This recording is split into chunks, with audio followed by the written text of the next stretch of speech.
Hi everybody and welcome back to Lost Genre Reddit Stories. This post is from the subreddit Am I the A-hole and it's by user QuitLady3013. Am I the a-hole for telling my fiance that my little brother is more important than him and our upcoming wedding? I, 30 female, am currently 2 months pregnant with my first child and engaged to my fiance of 3 years, James, 31. For little background, when I was 15, my parents had my baby brother. And 5 years after, while I was 20 and Matt was 5, my parents and Matt were driving home and they got into an accident, resulting in my parents' death. After the accident, I was completely destroyed and devastated, but I had to put myself together to be there for my brother, and the following month, I buried my parents, and with the help of my aunt and uncle, I applied for guardianship of my brother. It took about 7 months before I was approved. I had to get a stable job and income, which I did, proper housing for me and my brother, which I did by using money from my inheritance to buy a house and other little things. But in the end, I got the guardianship of my brother. It was hard at first, working while looking after my brother. It's easy now, but there are still ups and downs. But I would do it all over again for my brother. I met my fiance when I was 27 at a gathering, and we just clicked. After 3 months of dating, he proposed to me. At first I said no because I still have my brother to take care of, but after thinking I said yes, and we agreed to wait until we were financially stable. In the beginning of this year, we wanted to tie the knot since I was pregnant because I didn't want my baby to be born out of wedlock. And we started the preparations and the wedding is happening in 4 months. But from what happened last week, Saturday night, it looks like there isn't going to be a wedding. There were many issues where we fought and resolved. For example, the wedding date. The date my fiance wanted for the wedding was on my brother's birthday. I had a problem with that. I wanted to throw my brother a big party because he is turning 14, so I offered the week after, in which we argued. And he even ran to his mother to try to convince me, but I stood my ground stating my brother's birthday is important to me and him. There was a little more fighting, but we ended up coming to a resolve. Then there were the roles I wanted my brother to play in my wedding. At first, I offered my brother to be his best man, but he said he wanted his best friend. I said okay. Then I said ring boy. He would hold the rings on the pillow and bring it up to us. But James said he wanted his nephew. I said okay and left it. Saturday morning, I was watching this TikTok video where the bride asked her male best friend to be her man of honor, and I thought it was sweet, so I decided to bring it up to him. When he came home, I was in the kitchen while my brother was at sleepover at his friend's house. That Saturday night, as he entered and sat, I said I have the perfect role for Matt. What is that? I thought he could be my man of honor, and then both wedding parties, then coming out as couples, they can come out as singles. What? Man of honor, or I will call it my brother of honor. It would be lovely. But I thought you wanted my sister to be your maid of honor, so that can't work. I never agreed to this. And what about my brother? I want him to play some role in my wedding. I was thinking he could be a guest and sit in the rows. I was completely shocked. Like, I wanted my brother to be in my wedding and not some side guest. I didn't know what to say. He wanted to put my brother on the sidelines. His whole family was playing some part of the wedding, and most of my bridesmaids were his cousins. Only 2 were close friends, but this he couldn't grant me. I stopped what I was doing and told him it was my wedding too, and I wanted my brother to be my man of honor, and he stated that his sister was better and my brother would be a guest, and he didn't want children in the wedding parties. I completely lost it and started arguing with him from one thing to the next. Since Saturday, he hasn't come home, only sending his brother to pick up some of his stuff. His mother and sister have been blowing up my phone, saying I'm a selfish woman, and so what if my brother is a guest? So the last time they called was Wednesday night, and I went bat crap crazy on both of them, using language I'm not proud of, but I ended the call with, yes, my brother is more important than him and this wedding, if it's happening, and I will never put him in front of Matt, so I'm effing sorry, and to let James contact me to talk things out.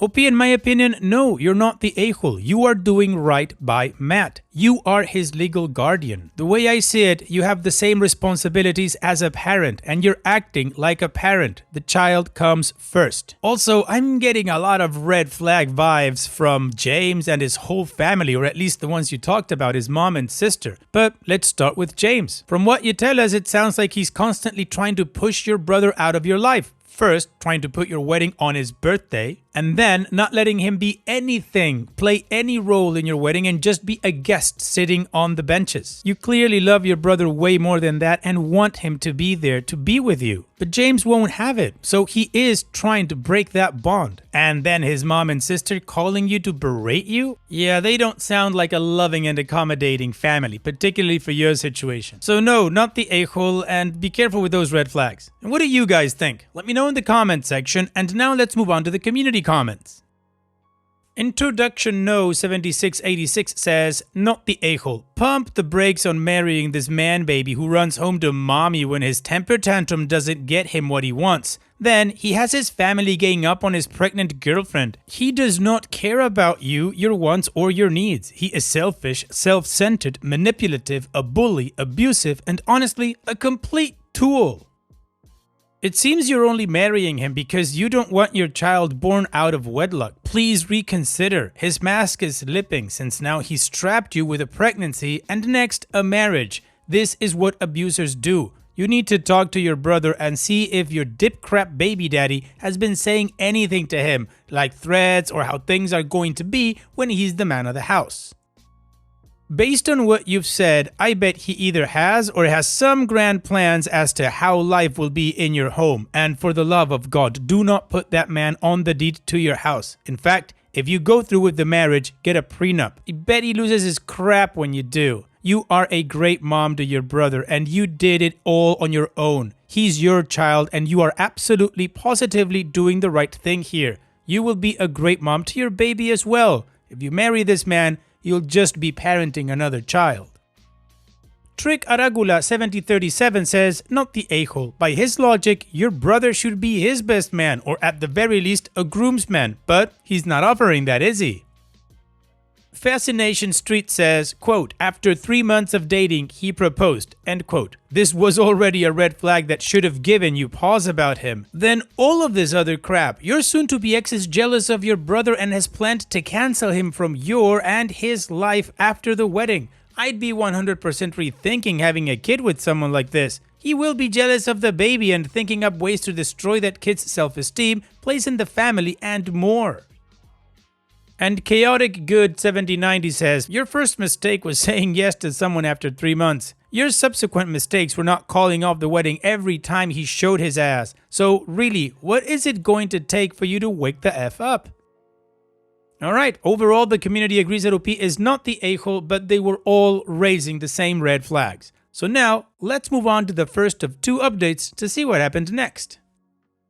Hello everyone, I'm very sorry I didn't get to update it due to me being busy with work and cancelling every wedding preparation I made and preparing Matt for sports camp. I would like everyone to know that I will not be marrying James and we broke up. Well, on Friday, the week after posting my original post, I got a message from James asking to meet and talk.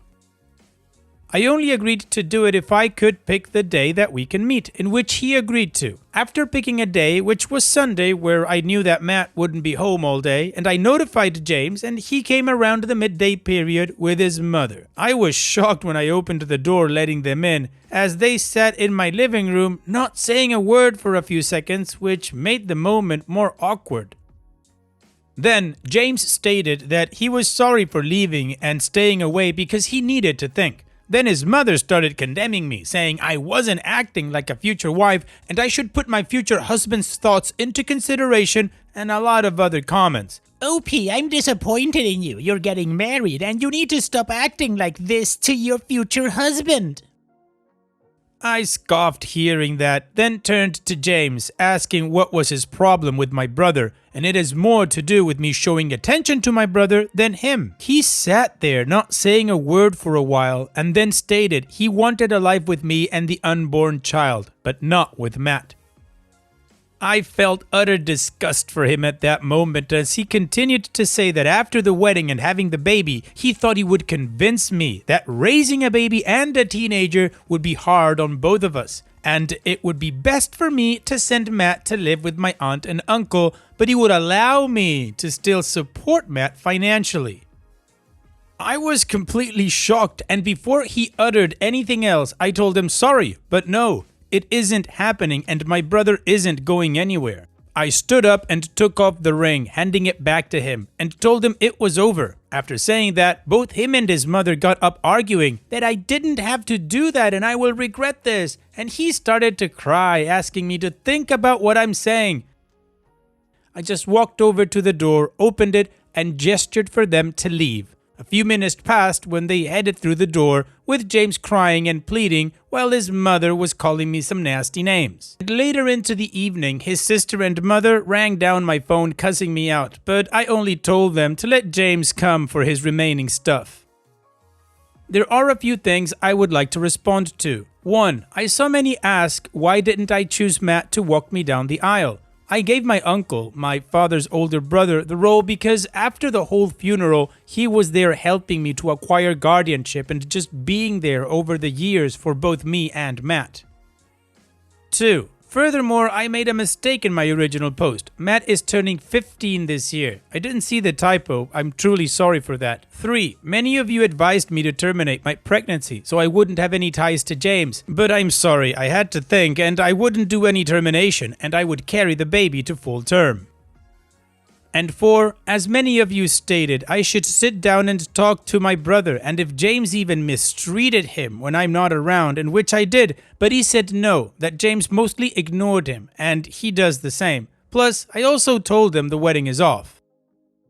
Nicely done, OP. That is a spine. You didn't even tolerate it. You just got up, gave him the ring back, and told him to get out. Good job. But that is not the final update. We still have one more update that is 7 months after this update post. So let's move on with that to see how this story ends.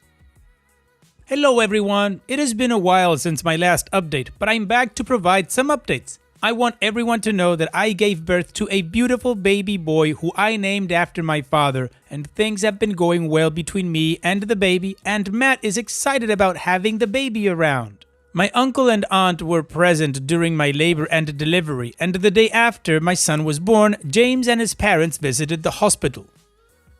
I only allowed James to see our son, and according to my aunt, James's mother attempted to make a scene but was quickly silenced by my uncle, who threatened with police action. My aunt and uncle moved in after my discharge and will stay with me for 3 to 4 months. That isn't the only update I want to provide. Last Friday, James came over to see the baby after he asked to talk. And he asked if there was ever a chance for us to get back together, to which I immediately said no, telling him that the day I returned the ring was the last time we had a romantic relationship, and that all I'm looking for and hoping for from him is a co-parenting relationship. It took 10 minutes before he reacted, but he agreed and departed. So I'm currently looking for and scheduling meetings with lawyers to attempt to set a suitable co-parenting schedule for us, which I hope he agrees to. But aside from that, I'm looking forward to raising and providing for my baby and Matt, so they may have the greatest life possible. Once again, thank you all for your comments and support. Well, OP, congratulations. Seems like you've got everything properly under control and you've got the support of the people that love you. As for James, good riddance, but still, keeping the good co-parenting relationship for your child is a good way to go. So here's wishing you the best in the future, OP. Thanks so much for sharing and take care. And now let's move on to the next post that also has an update. This post is from the subreddit Am I the A-hole and it's by user Significant Metal 8071. Would I be the a-hole if I didn't report my co-worker to HR? I, 29 female, am working in IT within a team of over 10 men and 1 woman co-worker, Sandy. Sandy and I sit near each other in our office and we speak during the day, but never too much in detail or too personal stuff. I don't speak about my husband all day, but it is definitely no secret that I am married. Normally, I take my lunch outside of the office, but today, Sandy asked if I would like to have lunch with her at a local place. We had lunch and we spoke about the usual stuff like work, vacations and stuff. When we came back to the office, I told her I'm going to the bathroom to freshen up. I am wearing braces, so after each meal, I have to take care of that. And she said she is coming too. I don't know how things degenerated from her speaking about getting a haircut and me swishing water, but as soon as I finished, she took my face and kissed me on the lips. This took me greatly by surprise, and I took a step back and asked her what is she doing. She was immediately apologetic, said she must have understood things wrong. I told her I am married. She kept saying sorry and left the bathroom. We did not have an argument, but the rest of the day was really awkward. Had no idea she liked women. Also, I have no idea how she got the impression that I like women. Anyway, after I got home, I told my husband because I wanted to know if I give off the vibe that I like women. He told me I need to report this to HR. He did not get angry or anything, but he said this is unacceptable to happen at work. To be honest, I believe her that it was a misunderstanding, and I trust that she understood my message clearly. My husband thinks that this should be reported regardless. I don't want to cause issues. Would I be the a-hole if I did not report Sandy to HR? Well, OP, in my opinion, it's not a matter of if you're the a-hole or not for reporting her. It is the right thing to do. Regardless of who it was, Sandy or some other person, that doesn't matter. She grabbed you by the face and gave you a non-consensual kiss. At a minimum, that's assault. So in my opinion, yes, you should report it and then let HR decide what they want to do about it. And what do you guys think? Let me know in the comment section, and now let's move on to the community comments. McButter50 says, in my experience, it's best to get things documented correctly and immediately. So many ways things can come back to you if not documented. What if she decides to get ahead of it and says it was you that was forward? What if someone else came forward and somehow knew that she had done this to you too? It's just best to have that conversation to cover your ass. Ed Jordan says, it was absolutely a misunderstanding on her part, and in a social setting an apology would be adequate. However, this is a workplace. If you would report a man to HR for kissing you, then you should report her. It doesn't matter what her preferences are. It's inappropriate and needs to be dealt with by management.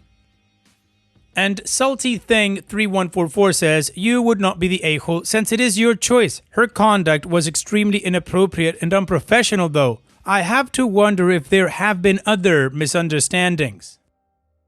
And Opie responded, this is the thing. I never paid specific attention to her behavior in the past. Usually at work, we all speak of pets, have the occasional verbal tantrum over work stuff, and discuss the music we have at the radio. Spouses are rarely mentioned unless one of the guys asks about gift or vacation ideas. My husband's opinion is this was her attempt at a date. Well, the community says OP is not the a-hole, but that she should report it. So now let's move on to the update to see how this story ends. So I reported my colleague to HR. After my husband kept telling me if it was the other way around, I would report it, I did it. I told HR that I don't want any investigation or to hurt her in any way. I just wanted to be on the record that it happened. HR assured me no further action would be taken unless I wanted, and it will be kept anonymous. I felt so bad for doing it. I thought I made a big mistake by reporting a misunderstanding. My colleague missed work the next couple of days, and when she came back, she was visibly changed, very annoyed. Since we still sit one next to another in the office, I behaved normally, and we don't speak about that day. Today, she scoffed when a colleague from a different department passed by. I looked at her with the corner of my eye, but she saw it, and she leaned over to me and probably felt like it was a good time to dish some tea. She told me she has been called to HR and given a lecture about work harassment and has a couple of in-person courses on this. I honestly froze at that moment. Sandy then proceeds to tell me that the co-worker who just passed must have reported her because they were flirting and she made some jokes that might not have landed well with that colleague. I was there looking at her like an idiot, not knowing what to say, while she went on a rant about how this place is so against LGBTQ people and you can't make a joke or flirt without someone taking offense. She told me she's just trying to find people to have fun with and encourage them to explore their options. She even gave me as an example. I tried to help you as well, but for sure you weren't ready for it. I did not say a word and just looked at her for a second before coming back to my work. I felt like an idiot. I really thought she made a mistake by kissing me and defended her so much to my husband, saying that it was a simple misunderstanding and she felt so embarrassed. Now I know I was one of the people she tries to help explore. I don't know what to do with this information. I still believe misunderstandings can happen, but I don't feel that bad for reporting her anymore. My husband was right. You guys were right. Well, OP, you did the right thing by reporting her. Whatever HR does with that information is up to them, and they sure have some processes. And for you, well, now you know what Sandy was really after. So you get to choose if you want to keep being friendly with her or just keep her as a co-worker. In any case, here's wishing you the best, OP. Thanks so much for sharing and take care. And now let's finish this video with a quick mood booster post. This post is from the subreddit Malicious Compliance, and it's by user RMcK. Told me I couldn't get time off to go home for holidays. Fine, I quit. Several years in a row till they couldn't be bothered with the paperwork. I worked part-time throughout my studies, UK, on a 0-hour contract at a club, pub, events venue. This was over a decade ago. They didn't let folks have both Christmas and New Year's off. You had to work one of them. I joined and was made supervisor shortly after because I had common sense and figured stuff out quickly. I went home for the holidays, and when that time came, the first year, I just said I'd quit, and did. There was no issue with finding another almost minimum wage part-time job. Reapplied in January as they were looking for staff. Rehired. Next holiday comes around, and I tell them the same thing. Same thing all over again. Next year, they just tell me, please don't leave, just take whatever days off, and we'll see you again next year. I'm also great friends to this day with my favorite GM from those days, though I went and got a job in my field. Well, OP, you're a consequent person. You stay true to your word. There's no rule against quitting a job and then submitting an application to work again there. Thanks for sharing, OP. And that's it for today's video. Thank you so much for taking the time to watch it. Now, if you've gotten to this point in the video, I assume that you like these stories that I'm reading out. So here are a couple more that you might enjoy. And if you don't have any time to watch another story right now, save it for later. And also, don't forget to hit that subscribe button.